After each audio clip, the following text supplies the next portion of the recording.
Почитувани, сумнително и нејасно е како дезертерот Ковачевски се стекнал и се уште поседува безбедносен сертификат за пристап до државни тајни,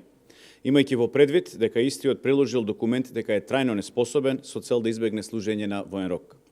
Без разлика дали дезертерот Ковачевски е навистина трајно неспособен или пак лажно се представувал дека е трајно неспособен, тој не требало да добие и да го задржи безбедносниот сертификат, односно не е во можност да извршува функцијата премиер.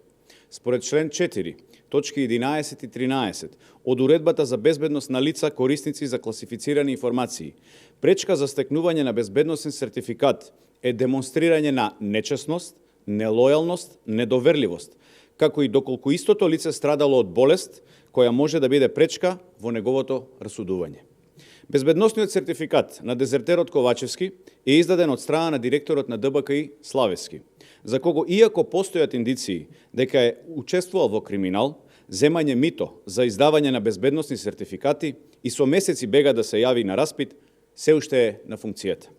Дали самоволието во ДБКИ и нереагирањето на дезертерот Ковачевски се должи на фактот што Славевски го издал и се уште му го нема одземено безбедносниот сертификат, иако веќе јавноста е запознаена дека постои промена во условите за издавање.